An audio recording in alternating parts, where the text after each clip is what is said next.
Today we will be comparing my most favorite travel cameras, Panasonic GX9 and Fujifilm X-T30. I always appreciate when I can get really good image quality and performance from a camera that is not too big and not too heavy to carry around. Both X-T30 and GX9 can do that. In this video, I will go over the main features and capabilities of these cameras to find out which of these compact cameras is more suitable for you. I will say right away that I do like both of these cameras. I've used the GX9 a lot in the past couple of months. To be honest, I didn't expect to like it that much. I took a GX9 on my trip to Sardinia last year and it performed so well that I actually decided to buy one. X-T30 is fairly new release, but it offers a lot of features that we can find in the X-T3. Those are mainly the sensor and the autofocus system. It offers that in much smaller package and at lower price, so in my opinion it is very attractive offering. The size of the GX9 and the X-T30 is very similar. In the real world use, you won't notice any difference in the weight or dimensions. Both are very compact and travel friendly. I like the design on both, which is also important with these cameras. GX9 looks a little bit more modern, even though it resembles classic viewfinders. Fuji looks more vintage. The build quality is also really good on both. GX9 may feel a little bit more premium, I like the materials and the dials a bit more on the GX9, but the X-T30 is also very well made for the category. I don't have any major complaints about the build quality on either. Neither is weather sealed, but that is okay with this type of camera. One of the main differences between these two cameras are the sensors and the in-body image stabilization. Fuji uses new APS-C X-Trans4 sensor with 26.1 megapixels and backside illumination, but it has no in-body image stabilization. Panasonic GX9 has smaller 20.2 megapixel micro four thirds sensor, but it has in-body image stabilization. Both cameras shoot beautiful pictures in good light. Fuji has better dynamic range and you can push it a bit further in post. GX9 has more than sufficient dynamic range though. You can also push it very far and I don't think that anybody will complain about the dynamic range of this micro four thirds sensor. Fuji also has more resolution, which is certainly nice, but the sharpness of that 20.2 micro four thirds sensor is excellent as well. For me personally, 20.2 megapixels is also more than enough. Fuji is better in high ISO. I would say that it is okay up to ISO 6400, maybe even 12800 on low dynamic range scenes. GX9 works the best under ISO 1600, ISO 3200 is usually usable, but ISO 6400 is only usable in low dynamic range scenes. GX9 compensates for that by having in-body image stabilization. It is rated for 4 stops, but it is significantly more efficient than Sony's 5-stop in-body image stabilization. That makes a huge difference for low-light shooting. I actually don't need to go above ISO 400 or 800 for low-light shooting thanks to that in-body image stabilization. If you use it together with stabilized lens, it is even better. In-body image stabilization and optical image stabilization can work together, and even something like 1 full second shutter speed is not a problem. Also worth mentioning is that X-T30 shoots in 3x2 format and the GX9 shoots in 4x3 format. Which one is better depends purely on your preferences. Regarding the colors and processing, I like both Panasonic and Fujifilm.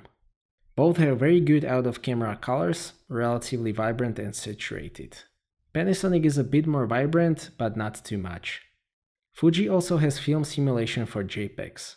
Here you can choose from 10 film stocks, it is a lot of fun to use, although I mostly develop RAWs, so it is not that useful for me personally.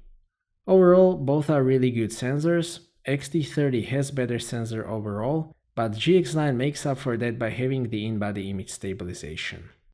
Both X-T30 and the GX9 are targeting enthusiasts who want to enjoy the photography. Both offer a lot of controls, especially for the size. Both have 2 command dials and exposure compensation dial. X-T30 also has shutter speed dial and dry mode dial, the GX9 has shooting mode dial. Significant difference is that the X-T30 has no 4-way pad. Instead of that it uses joystick and touch gestures. I got used to that pretty quickly and I actually quite like it. GX9 has more buttons, so you can access some of the settings faster. GX9 also has video recording button, so you can quickly start recording video without entering video mode. Grip is very small on both, which is the price for that portability. Both are fine to use with medium-sized zoom lenses. I usually use the GX9 with 12 to 60mm f2.8-4 Leica and the X-T30 with 18 to 55mm f2.8-4. I also really like using small lenses like 20mm f1.7 on the GX9, which is almost pocket size and it still provides great performance. Fuji has pretty good quick menu where you can access all of the important settings and it can be controlled by the touchscreen. Personally, I much prefer having quick menu where you can still see the image while you are changing the settings, so I prefer the quick menu on Panasonic. It is more structured and probably more complex, but it is still my most favorite quick menu. I also like the main menu on Panasonic more because it is simpler and you can control it using the touchscreen. That is not possible on Fujifilm. X-T30 actually has pretty good main menu as well, it is well organized, I just miss that touch functionality. Overall, I would say that it is a draw in terms of the physical controls, but I still like the user interface on the GX9 more, so I like the handling a bit more on the GX9 overall. That is also because of the screen, but I will get to that later. One of the complaints with the X-T30 is that the 1/4-inch mount on the bottom of the camera is not aligned with the lens, and the battery/SD card hatch cannot be accessed with tripod plate attached. I don't think that it is that big of a deal on this type of camera, but the GX9 has no such problems. X-T30 wins in terms of the autofocus. It uses same 425-point hybrid system as the X-T3, so it is very fast, very accurate, with very good tracking. It is also usable for moving subjects. GX9 uses older 49-point DFD system, but I had no problems whatsoever with this system while taking stills. It is very fast, the focus acquisition is basically instant. It is also very accurate, and since it uses DFD technology, there is no noticeable hunting. Even in the low light, both accuracy and speed are more than sufficient for intended purposes. In video, the GX9 is quite slow in 4K in more difficult situations, but it is a lot faster in 1080p. Very positive thing is that it doesn't really hunt, which is a big improvement over predecessors. It basically sacrifices speed for the smoothness, which is probably how I prefer it. X-T30 autofocus is faster in video, the tracking is also better, but it actually has some problems with focusing from close distance to far distance. This is pre-production unit though, and it wasn't that bad with the X-T3, so I hope that it will improve. Both cameras have 3-inch tiltable screen with 3:2 aspect ratio, but the screen on the GX9 uses 1.2 million dot panel, whereas the X-T30 uses 1.4 million dot panel. GX9 has better screen overall, it is noticeably sharper and brighter, it has better colors and viewing angles as well, so it is really good screen. Touch functionality is also significantly better on the GX9. There is still noticeable lag on the X-T30 and the touchscreen can't be used in the main menu, so Fuji needs to improve that. I appreciate that both Panasonic and Fujifilm managed to squeeze a viewfinder in such small package. GX9 has larger viewfinder with 0.7 times magnification. It is field sequential panel, which may cause rainbow effect if you are moving the camera fast, but I haven't found to be a problem with camera of this type in the real world use. Fuji uses 2.36 million dot viewfinder with 0.62 times magnification. It is pretty small viewfinder, but it is fine for composing the shots, and it is nice to have any viewfinder at all in this camera. It can also go up to 100Hz refresh rate if you want to shoot moving subjects. I prefer the viewfinder in the GX9, despite that it is field sequential panel, because it is larger. It can also be tilted upwards, which is useful for low angle shooting. Neither is meant to be a video camera in the first place. Having said that, both can shoot beautiful 4K video. X-T30 can shoot full sensor 4K video up to 30 frames per second, and that is real 4K DCI. It can also do that at 200 megabits per second. There is one significant limitation though, and that is the recording limit of 10 minutes in 4K and 15 minutes in Full HD. There is no mic input jack on the GX9, but it still shoots very nice 4K video up to 30 frames per second, although there is crop in 4K. I am still impressed by the image quality though, and especially the colors in standard picture style. It also has great image quality in 1080p, which it can shoot up to 60 frames per second with no crop.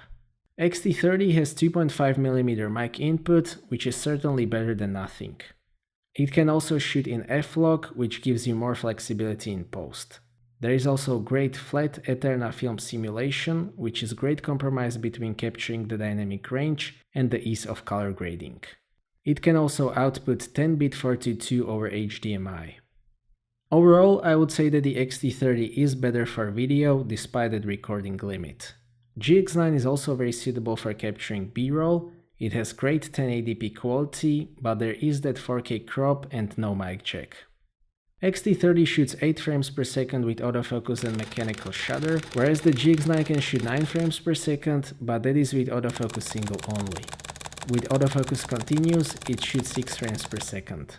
X-T30 can also shoot up to 20 frames per second with electronic shutter, and 30 frames per second with electronic shutter and 1.25 times crop, which is outstanding for this type of camera.